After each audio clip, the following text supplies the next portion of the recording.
ಹೇ ಬಾಲಕ, ಹೇಡಿಗಳು ನೀವು ನಮ್ ಪರಾಕ್ರಮನ ನೋಡಿ ಹೆದರ್ಕೊಂಡು ಓಡಿ ಹೋಗ್ತಿದ್ದೀರಾ. ಯಾರಿಗೂ ನಮ್ಮನ್ನ ಎದುರಿಸುವಷ್ಟು ಧೈರ್ಯ ಇಲ್ಲ. ಹಾಗಾದ್ರೆ ನೀವು ನಿಮ್ಮನ್ನೇ ಧೈರ್ಯಶಾಲಿ ಅನ್ಕೊಂಡಿದ್ದೀರಾ? ಧೈರ್ಯಶಾಲಿಗಳು ಮತ್ತೆ ಶಕ್ತಿಶಾಲಿಗಳು ಕೂಡ. ಓ, ಹಾಗಾದ್ರೆ ನೀವು ನನ್ನ ಹಿಡಿದು ತೋರಿಸಿ, ಆಗ ನಾನ್ ನಿಮ್ಮ ಮಾತನ್ನ ಒಪ್ಕೊಳ್ತೀನಿ. ತಪ್ಪು ಮಾಡ್ತಿದ್ಯಾ ಹುಡುಗ ನೀನು. ನಮ್ಗೆ ಈ ಸವಾಲ್ ಹಾಕಿ ತುಂಬಾ ದೊಡ್ಡ ತಪ್ಪು ಮಾಡ್ದೆ ನೀನು. ನಿನ್ನ 10 ಹೆಜ್ಜೆ ನಮ್ಗೆ 1 ಹೆಜ್ಜೆ. ನಿನ್ನನ್ನ ನಮ್ಮಿಂದ ಯಾರು ಕಾಪಾಡೋದಕ್ಕಾಗೋದಿಲ್ಲ. ನಮ್ಮ ವಿನಾಶ ಲೀಲೆಯಲ್ಲಿ ಸಿಕ್ಕಾಕೊಂಡಿದ್ಯಾ ನೀನು. ಅದಕ್ಕಾಗೆ ಹೀಗೆಲ್ಲ ಮಾತಾಡ್ತಿದ್ಯಾ. ಈಗ ನಿಂಗ್ ಭಯ ಅಂದ್ರೆ ಏನು ಅಂತ ತೋರಿಸ್ತೀವಿ. ಹೌದಾ? ತೋರ್ಸಿ ತೋರ್ಸಿ, ನನ್ನ ಹಿಡಿರಿ ಹಿಡಿರಿ. ಹುಚ್ಚ ಹುಡುಗ,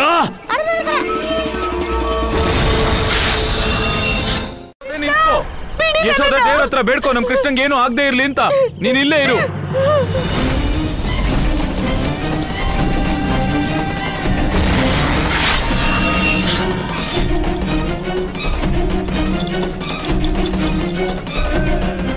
ನಾನು ಈ ರಾಕ್ಷಸನ್ನ ಸೋಲ್ಸ್ಬೇಕಂದ್ರೆ ಆ ಹೊಂಡ ತನಕ ಹೇಗಾದ್ರೂ ಹೋಗ್ಲೇಬೇಕು.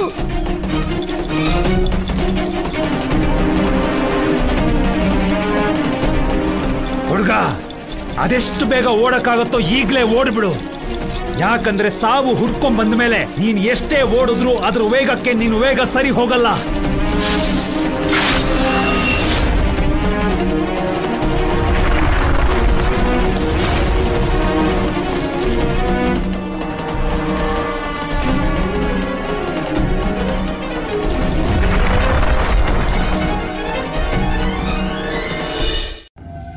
ಯಾವಾಗ ಹೊರಡೋದು? ನಾಳೆ ಮುಂಜಾನೆ.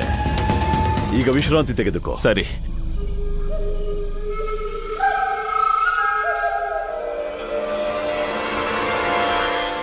ಮಹಾರಾಜ, ಜಗತ್ತು ಸುಮ್ಮನೆ ವಿಷ್ಣುವನ್ನು ಮಾಯಾವಿ ಎನ್ನುತ್ತದೆ.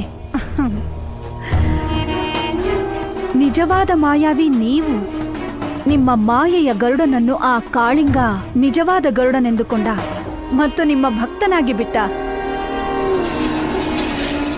ಕಾಳಿಂಗ ನಾಗನೆಂಬ ಹೆಸರಿನ ವಿಷಪೂರಿತ ನಾಗ ಅಸ್ತ್ರದಿಂದ ಗೋಕುಲದ ಸರ್ವನಾಶವನ್ನು ಈಗ ಆ ವಿಷ್ಣುವಿನ ಅಂಶವೂ ಕಾಪಾಡಲಾರ. ಮತ್ತು ಆ ವಿಷ್ಣುವು ಭಗವಂತ ಕಂಸನ ಕ್ರೂರ ದೃಷ್ಟಿ ಮತ್ತು ಸಂಪೂರ್ಣ ಗೋಕುಲದ ಸಮಾಪ್ತಿ.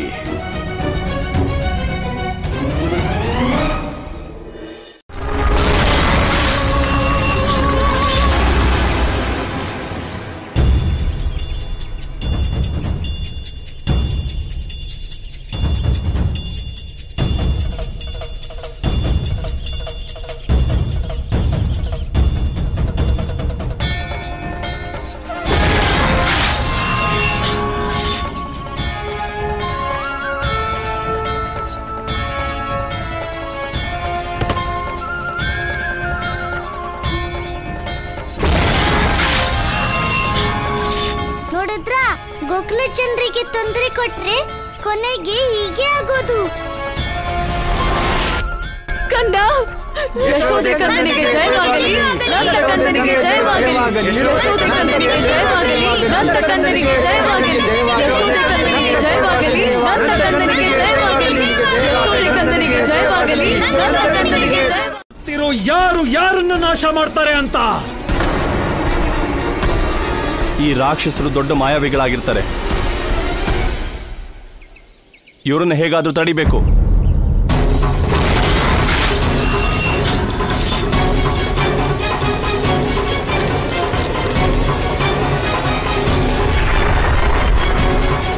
ನಾನೇ ಈ ರಾಕ್ಷಸನ್ನ ತಡಿಬೇಕು.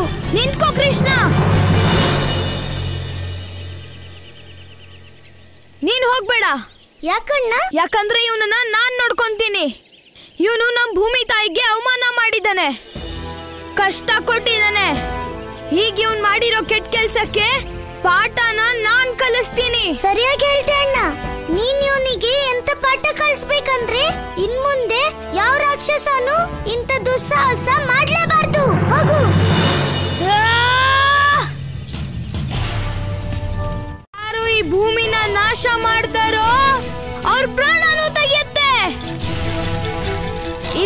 ಕೇವಲ ನೇಗಿಲು ಅಂತ ತಪ್ಪು ತಿಳ್ಕೊಬೇಡ ಅಸುರ. ಇದೇ ರೈತರ ಆಯುಧ. ಒಂದ್ಸರಿ ಇದೇನಾದ್ರೂ ಕುತ್ತಿಗೆ ಮೇಲ್ ಬಿದ್ರೆ ಅವ್ರ ತಲೆನ ದೇಹದಿಂದ ಬೇರೆ ಮಾಡ್ಬಿಡುತ್ತೆ.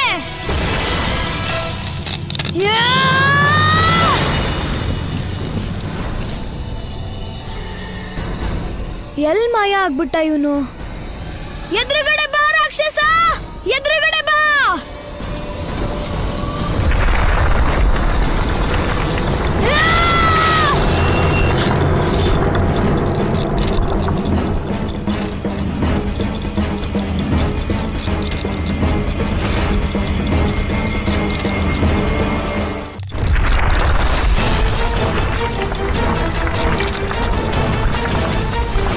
ಮಾತ್ರ ಆಹಾರ ಇದೆ ನಂದ. ಗೋಕುಲದವ್ರು ಮಾತ್ರ ಅಲ್ಲ, ಸ್ವಲ್ಪ ದಿನಗಳಾದ್ಮೇಲೆ ನಮ್ಮ ಪರಿವಾರದವ್ರನ್ನ ಪಾಲನೆ ಮಾಡೋದು ಕಷ್ಟ ಆಗಿ ಹೋಗುತ್ತೆ. ಆಗೇನ್ ಮಾಡೋದು?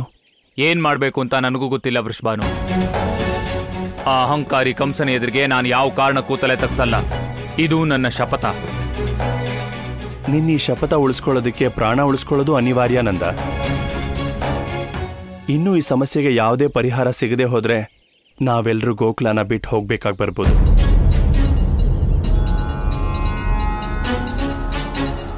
ವೃಷಭಾನವರು ಹೇಳಿ ಸರಿ. ಬೆಳೆ ಬೆಳೆಯಕ್ಕಾಗದೇ ಇದ್ರೆ ನಾವೇನ್ ತಿನ್ನೋದು? ನಾವು ಹೇಗ್ ಬದುಕೋದು?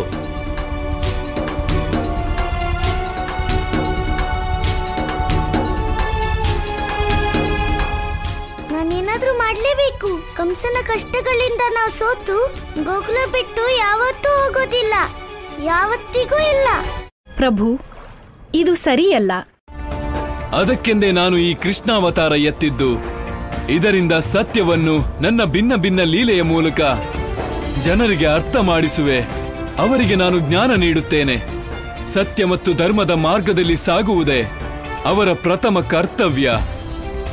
ಸತ್ಯದ ಮಾರ್ಗದಲ್ಲಿ ಬರುವಂತಹ ಬಾಧೆಗಳು ಅವು ಕ್ಷಣಿಕ, ಅಲ್ಲದೆ ಆ ಯಾತ್ರೆಯಲ್ಲಿನ ಅಂಶಗಳು. ಅವುಗಳನ್ನು ಪುರುಷಾರ್ಥದ ಮೂಲಕ ಗೆಲ್ಲಲು ಸಾಧ್ಯವಾಗುತ್ತದೆ. ಮತ್ತೊಂದು ಮಹತ್ವಪೂರ್ಣ ವಿಷಯ ದೇವರ್ಷಿ, ಜೀವನದಲ್ಲಿ ಅಸಫಲತೆ ವಿಲಾಪಕ್ಕಲ್ಲ, ಬದಲಾಗಿ ತಮ್ಮ ತಪ್ಪು ಮತ್ತು ಕಾರ್ಯವನ್ನು ಸುಧಾರಿಸುವ ಅವಕಾಶವಷ್ಟೇ. ನಾರಾಯಣ ನಾರಾಯಣ. ವಿಷಯ ಹೀಗೆ ಇದ್ದರೆ ಪ್ರಭು, ಇದನ್ನು ನೋಡಲು ರೋಚಕವಾಗಿರುತ್ತದೆ. ಲೀಲಾಧರ ಶ್ರೀ ಕೃಷ್ಣ ಮುಕುಂದ ಈ ಜಗತ್ತಿನ ಎದುರು ಎಂತಹ ಲೀಲೆ ರಚಿಸುತ್ತಾನೋ ಮತ್ತು ಈ ಜಗತ್ತಿನಲ್ಲಿ ಯಾವ ಉದಾಹರಣೆಯ ಪ್ರಸ್ತುತಿ ಮಾಡುವನೋ. ನಾರಾಯಣ ನಾರಾಯಣ. ಊಟ ಮಾಡೋದಿಕ್ಕೆ ಅಣ್ಣ, ಊಟದ ಮೇಲೆ ಕೋಪ? ಯಾವ ಕೋಪನೂ ಇಲ್ಲ. ಮತ್ಯಾಕೆ ಊಟನೇ ಮಾಡ್ತಿಲ್ಲ? ಯಾಕಂದ್ರೆ ಮಾತೆಯ ಅನ್ನಪೂರ್ಣೆಯ ಭೂಮಿಯನ್ನ ನಾನು ಆ ರಾಕ್ಷಸರ ದಾಳಿಯಿಂದ ಕಾಪಾಡೋಕಾಗ್ಲಿಲ್ಲ. ಅಣ್ಣ, ಯಾರಿಂದಲೂ ಆಗಿದ್ದಕ್ಕೆ ಬೇರೆ ಯಾರಿಗೋ ಶಿಕ್ಷೆ ಕೊಡ್ತಾರ? ಮತ್ ನಾನು ಏನ್ ಮಾಡ್ಲಿ? ಊಟ ಮಾಡ್ಬಿಟ್ರೆ ಆಯ್ತು. ಊಟ ಗಂಟ್ಲಿಂದ ಕೆಳಗ್ ಹೋಗ್ತಾನೆ ಇಲ್ಲ ಕೃಷ್ಣ. ಅಣ್ಣ, ಹೀಗೆ ಹೇಳಿದ್ರೆ ಈಗ ಮತ್ತೆ ಅನ್ನಪೂರ್ಣೆಗೆ ಮತ್ತೆ ಅವಮಾನ ಆಗುತ್ತಲ್ವಾ? ಅಣ್ಣ, ನೀನ್ ಮರ್ತ್ಬಿಟ್ಯಾ? ಈ ಊಟನು ಆ ಭೂಮಿಯಿಂದ ಸಿಕ್ಕಿರೋ ಆಹಾರದ ಪ್ರಸಾದನೇ. ಅಣ್ಣ, ಅಮ್ಮ ಹೇಳ್ತಾಳೆ ಪ್ರಸಾದನ ತಿರಸ್ಕಾರ ಮಾಡೋದು ಪಾಪ ಆಗುತ್ತೆ. ಇದ್ರ ಮೇಲೆ ನಿನ್ನಿಷ್ಟ. ಕೃಷ್ಣ ನಿಜ ಹೇಳ್ತಿದ್ದಾನೆ ಅಣ್ಣ. ನಿನ್ನೆ ಹೇಗೆ ನೀನು ಆ ರಾಕ್ಷಸನ್ ಕತೆ ಮುಗಿಸ್ತೋ, ಅದು ಇದೇ ಮತ್ತೆ ಅನ್ನಪೂರ್ಣೆ ಮತ್ತೆ ಅಮ್ಮ ಕೊಟ್ಟಿರೋ ಕೈತುತ್ತಿನ ಆಶೀರ್ವಾದದಿಂದಾನೇ ಆಗಿದ್ದು. ಈ ಕತೆಗೂ ಏನ್ ಸಂಬಂಧ? ಅದೇ ಅವರು ಗಂಗೆನ ಭೂಮಿ ಮೇಲೆ ಇಳಿಸೋ ಅಂತ ಅಸಂಭವ ಕೆಲಸ ಮಾಡ್ಬೋದಾದ್ರೆ ಭೂಮಿನ ಫಲವತ್ತಾಗಿ ಯಾಕೆ ಮಾಡಕ್ಕಾಗಲ್ಲ? ಈ ಕೆಲಸ ಅಂತೂ ಅದಕ್ಕಿಂತ ಸ್ವಲ್ಪ ಅಲ್ವಾ ಅಣ್ಣ? ಕೃಷ್ಣ ಹೇಳಿದ್ದು ಸರಿ ಅಣ್ಣ. ನಾವ್ ಪ್ರಯತ್ನ ಪಟ್ರೆ ಇದು ಸಾಧ್ಯ ಆಗ್ಬೋದು. ನನ್ಗೆ ಪೂರ್ತಿ ನಂಬಿಕೆ ಇದೆ. ನಮ್ ಪ್ರಯತ್ನ ನೋಡಿ ಭೂಮಿ ತಾಯಿಗೆ ಸಂತೋಷ ಆಗುತ್ತೆ. ಗೆಳೆಯ ಜೀವಕ, ನೀನ್ ನಿಜವಾಗಲೂ ಬುದ್ಧಿವಂತನೇ. ಕೃಷ್ಣ, ನಿನ್ ಜೊತೆಗೆ ಯಾರೇ ಬರ್ಲಿ ಬರ್ದೇ ಇರ್ಲಿ, ಈ ಕೆಲ್ಸಕ್ಕೆ ನಾನಂತೂ ನಿನ್ ಜೊತೆ ಕೈ ಜೋಡಿಸ್ತೀನಿ. ಅಯ್ಯಯ್ಯೋ, ನಾನ್ ಯಾವಾಗೊಂದೆ ಜೊತೆ ಬರಲ್ಲ ಅಂತ? ನಾವು ಜೊತೆ ಇರ್ತೀವಿ. ನಾನು ಕೂಡ. ಆ ಕೃಷ್ಣ, ನಾವು ನಿನ್ ಜೊತೆಗಿರ್ತೀವಿ. ಹಾ ಕೃಷ್ಣ, ನಾವೆಲ್ಲರೂ ನಿನ್ ಜೊತೆ ಇದ್ದೀವಿ ಅಲ್ವಾ ಗೆಳೆಯರೇ? ಹೌದು.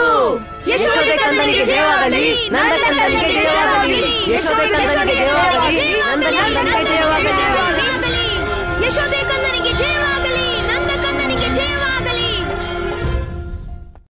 ಅವನೇ ಫಲ ಪಡೆಯುತ್ತಾನೆ. ಪ್ರಸನ್ನನಾದೆ. ಕೇಶಿನಿ ಭಗವಂತ ಕಂಸನಿಂದ ಪ್ರಸನ್ನನಾದ. ಧನ್ಯವಾದ ಮಹಾರಾಜ. ನಾವು ಶೀಘ್ರದಲ್ಲೇ ಯಮುನೆ ತಲುಪುತ್ತೇವೆ. ಹೌದು ಕೇಶಿನಿ, ಕೆಲವೇ ಸಮಯ ಉಳಿದಿದೆ ಯಮುನೆ ತಲುಪಲು, ಮತ್ತು ಕೆಲವೇ ಸಮಯದಲ್ಲಿ ಗೋಕುಲದ ಸರ್ವನಾಶ ಆಗಲಿದೆ. ಮಹಾರಾಜ, ಸರ್ವನಾಶ ಎಂದಾಗ ನನ್ನ ಮನದಲ್ಲಿ ಶಂಕೆ ಮೂಡುತ್ತಿದೆ. ಎಂಥ ಶಂಕೆ? ಹೇಗೆ ಸುಲಭವಾಗಿ ಕಾಳಿಂಗನಿಗೆ ಮೋಸ ಮಾಡಿ ನಿಮ್ಮ ವಶಕ್ಕೆ ಪಡೆದಿರೋ, ಈಗ ಅಷ್ಟೇ ಸುಲಭವಾಗಿ ಗರುಡನಿಗೆ ಮೋಸ ಮಾಡಬಹುದೇ ಮಹಾರಾಜ? ಈ ಮಾತಿನ ತಾತ್ಪರ್ಯ ಏನು? ಜಗತ್ತಿನಲ್ಲೇ ಎಲ್ಲರಿಗಿಂತ ತೀಕ್ಷ್ಣ ದೃಷ್ಟಿ ಗರುಡನಿಗಿದೆ. ಅವನು ವಸ್ತುವಿನ ಒಳಗೂ ನೋಡಬಲ್ಲನು. ಎಲ್ಲಿ ಅವನು ಬರುವನೋ ಎಂಬ ಶಂಕೆ ನನಗೆ. ಅಸಂಭವ. ಇಲ್ಲಿಯವರೆಗೂ ಬರಲಿಲ್ಲ, ಇನ್ನೇನು ಬರುತ್ತಾನೆ.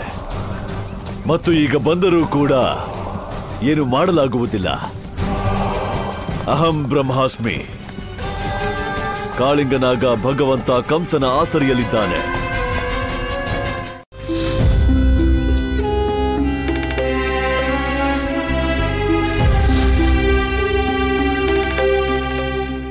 ದಾಮೋದರ, ಕಣಜದ ಸ್ಥಿತಿ ಏನು? ನಂದಣ್ಣ, ಧಾನ್ಯ ಮುಗಿತಾ ಬಂದಿದೆ. ಇಲ್ಲಿರೋದು ಸ್ವಲ್ಪ ಜನಕ್ಕೆ ಮಾತ್ರ ಕೊಡ್ಬೋದು.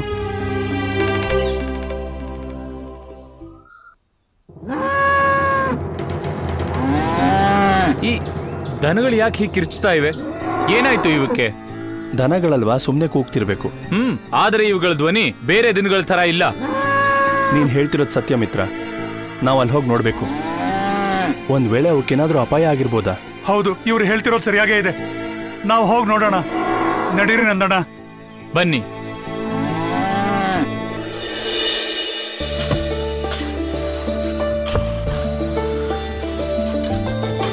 ದಿಕ್ಕು ತೋಚದು ತೋರಿ, ದಿಕ್ಕು ತೋಚದಿರೇ ದಿಕ್ಕನು ತೋರಿ, ರಕ್ಷಿಪ ಜಗವನೇ ಕೃಷ್ಣ ಮುರಾರಿ. ದಿಕ್ಕು ತೋಚದಿರೇ ದಿಕ್ಕನು ತೋರಿ, ಕಷ್ಟವೆನ್ನುವುದೇ ಲೋಕದೊಳಿಲ್ಲ. ನಿಷ್ಠೆ ಇರೆ ಮಾತು ಕೃತಿಯೊಳಗೆಲ್ಲ, ಸುಗಮಬಹುದು ದುರ್ಗಮವದು ಕ್ಷಣದಿ. ಜಗದೊಡೆಯನ ಕೃಪೆ ಇರೆ ಕಣ ಕಣದಿ. ಬಾಲರೂಪದಲ್ಲಿ ಸಲಹುವ ಶೌರಿ, ಲೀಲೆಯ ಸ್ತುತಿಯು ಸದಾ ಸುಖಕಾರಿ. ಲೀಲೆಯ ಸ್ತುತಿಯು ಸದಾ ಸುಖಕಾರಿ. ಹೇ ಗೋಕುಲದ ಗೊಲ್ಲಬಾಲರ ಸೈನ್ಯ, ನೀವು ಹೊಂಡ ಮುಚ್ಚಿಟ್ಟು ಬಹಳ ಮುಖ್ಯವಾಗಿರೋ ಕೆಲಸ ಮಾಡಿದ್ರಿ. ನನ್ನಪ್ಪ ನಿಮ್ಮೆಲ್ರಿಗೂ ಬಹುಮಾನ ಕೊಡ್ತಾರೆ.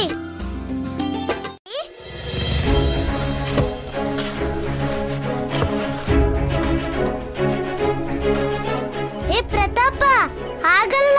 ಹೊಂಡದಲ್ಲಿ ಇನ್ನು ಮಣ್ಣಾಕು, ಆಗ್ಲೇ ಭೂಮಿ ಸಮತಟ್ಟಾಗೋದು, ಮತ್ತೆ ಬಿತ್ತೋಕೆ ಯೋಗ್ಯತೆ ಆಗುತ್ತೆ. ನೀನ್ ಹೇಳಿದ್ ಸರಿ ಕೃಷ್ಣ. ನೆಲ ಸಮತಟ್ಟಾಗಿಲ್ಲ ಅಂದ್ರೆ ನೀರು ಒಂದೇ ಕಡೆ ನಿಲ್ಲುತ್ತೆ, ಬೆಳೆ ಎಲ್ಲ ಕೊಳ್ತೋಗುತ್ತೆ.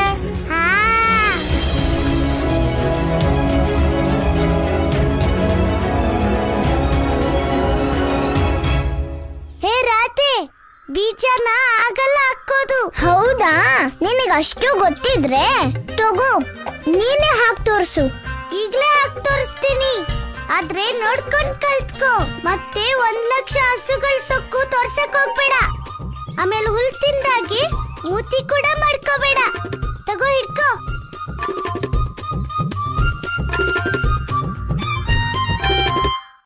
ಕೃಷ್ಣ ಎಂತಹ ನಿಗೂಢ ವಿಷಯ ಹೇಳಿದ. ನನಗಂತೂ ಭಾಸವಾಗುತ್ತಿದೆ, ಈ ಬಾರಿ ಕೃಷ್ಣನಿಗೆ ಅಸಂಭವವನ್ನು ಸಂಭವವಾಗಿಸುವ ಛಲವಿದೆ ಪ್ರಭು. ನಾರಾಯಣ ನಾರಾಯಣ. ಈ ಕಾರಣಕ್ಕೆ ಭೂಲೋಕದಲ್ಲಿ ಕಾಯಕಕ್ಕೆ ಮಹತ್ವ ನೀಡುತ್ತಾರೆ ದೇವರ್ಷಿ. ಕಾಯಕವೇ ಕೈಲಾಸವೆನ್ನುತ್ತಾರೆ. ನೀನು ಹೇಳಿದ್ದು ಸತ್ಯ ದೇವಿ. ಯಾವುದೇ ನಿಜವಾದ ಕರ್ಮಶೀಲ ವ್ಯಕ್ತಿಗೆ ಪರಾಜಯವು ಒಂದು ಪಾಠವಿದ್ದಂತೆ, ಪರಿಣಾಮವಲ್ಲ. ಕೃಷ್ಣ ತನ್ನ ಈ ಕರ್ಮದ ಮೂಲಕ ಜಗತ್ತಿಗೆ ಇದೇ ಜ್ಞಾನವನ್ನು ಕೊಡಬಯಸಿದ್ದು. ನಾರಾಯಣ ನಾರಾಯಣ. ಪ್ರಭು, ನಿಮ್ಮ ಬಾಯಿಂದ ಮನುಷ್ಯ ಜೀವನದ ಮೂಲಮಂತ್ರ ತಿಳಿದು ಚಿತ್ತ ಪ್ರಸನ್ನವಾಯಿತು ಪ್ರಭು.